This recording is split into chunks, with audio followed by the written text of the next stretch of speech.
The very last question of the higher paper, November 22, was this circle with a triangle coming off it. Okay, this was a hard question, but what I'll remind you when we're coming up to exam time is that if you have not done anything with the sine or the cosine rule in your paper 2, then you need to try and find it.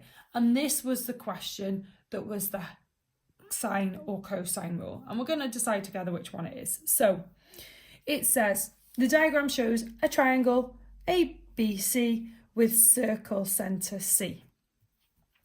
The points B and D lie on the circumference, and that tells me that DC and BC are both radius. Okay, that's going to help us.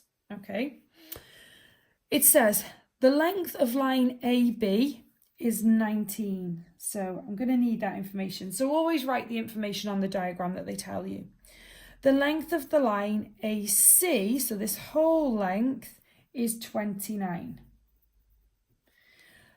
The radius, so like I said, BC is the radius, is X. Okay, so what's the actual question? Calculate the area of the shaded sector, BCD. So we want to know the area of this sector here. Now, to do that, so the area of a sector, so part of a circle, we need to know the angle here. So we need to know that, that's theta. So theta divided by 360, because that's the whole circle. And then we multiply it by pi times radius squared. Now we don't know the radius either. So we've got two things to calculate in this question. So the first thing is we're going to work out the length. Okay, so we need to work out the radius. And then the second part is going to be the angle. Now I know that. And the reason I know that is because X is there. I've got two sides and an angle opposite the X. So I've got three sides and one angle. So that's telling me I can use the cosine rule to find the missing length here.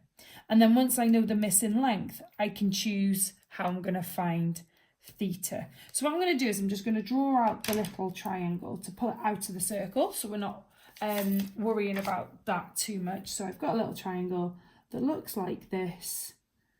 And we were going to find that out.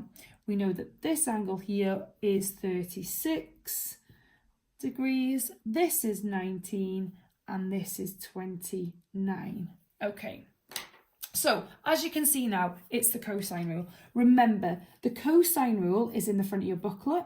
So we've got a squared equals b squared plus c squared minus 2bc cos A. Remember, the letters here go together. So I know that this little side is going to have to be A. So this is angle A. So these are B and C. Okay.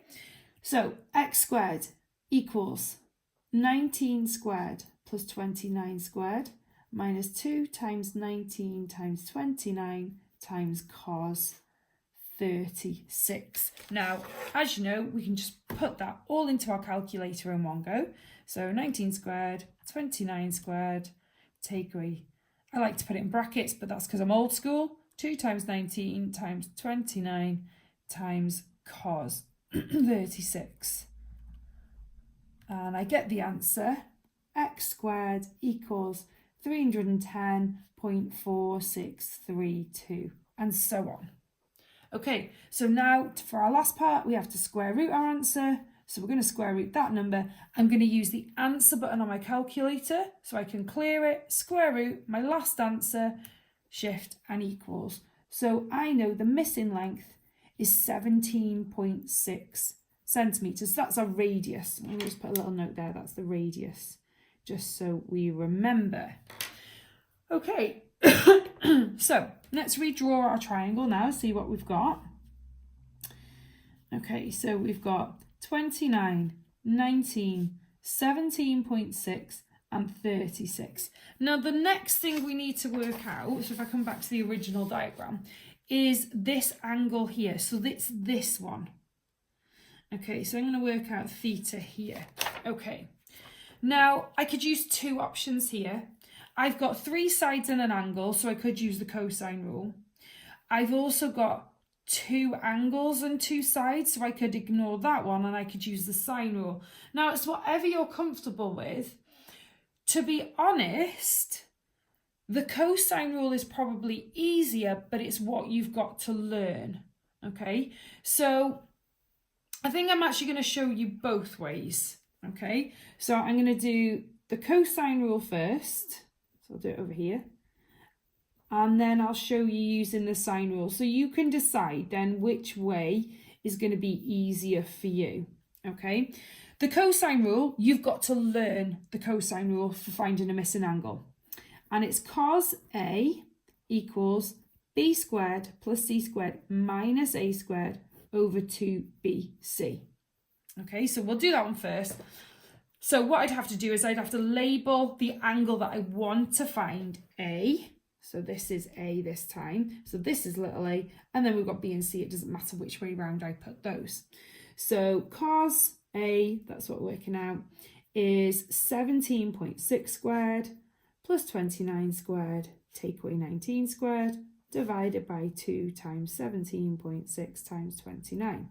So cos A equals, so let's work that bit out. So I'm going to use my fraction button. 17.6 squared plus 29 squared, take away 19 squared, all divided by 2 times 17.6 times 29. Shift and equals. So that gives me 0.7736 and so on. At this point, you should know by now, so any kind of trigonometry that we're doing and we're finding a missing angle, we do the inverse. So it's cos to the minus 1 of our answer. So again, we're going to use that answer button on our calculator. So we clear it, shift, cos to the minus 1 of our answer, and I get A is equal to 39.3. So I'm going to put it as that. Okay. So that was using the cosine rule. Now let's have a look if you're using the sine rule. So the sine rule is in the front of the booklet, and you get this formula. It's A over sine A equals B over sine B equals C over sine C. Okay. I taught you in class that when you're finding the angle, you flip the fraction over. Okay, so sine A and sine B and sine C are on the top. Now let's actually just figure out which sides we need. So we're going to use A and we're going to use B. We're not going to use C in this question because I don't know the size of angle C. So let's write out the formula. So we're going to use sine A over little a equals sine B over little b. Okay, so let's put in what we know. Sine A is what we're working out. A is 19 equals sine 36 over 17.6. Okay, so at this point you should know that we need to multiply these. So sine A is equal to sine 36 over 17.6 times 19. So I'm going to work that out first of all. So use my fraction, sine 36 divided by 17.6. I'm just going to go back up there and close my bracket. And then I'm multiplying by 19. So I've got the answer of 0.6345 and so on. To work out A on its own, we've got to do sine to the minus 1 of our answer. And I will put that in my calculator like I've shown you. So shift sine, then I would use my answer button and I get the answer magically 39. This time it rounds to 0.4, but that is allowed. Okay, so you choose which method you like out of those two to pick whether you're going to use the sine or the cosine rule. The sine rule is given to you. You just need to remember to flip it. You've got to learn this. It might be that you don't have a choice and you have to know this, so you're going to have to learn it regardless. But in this question, you could use either. Right, the very last part. So we haven't finished this question yet. We've got our radius and now we've got our angle.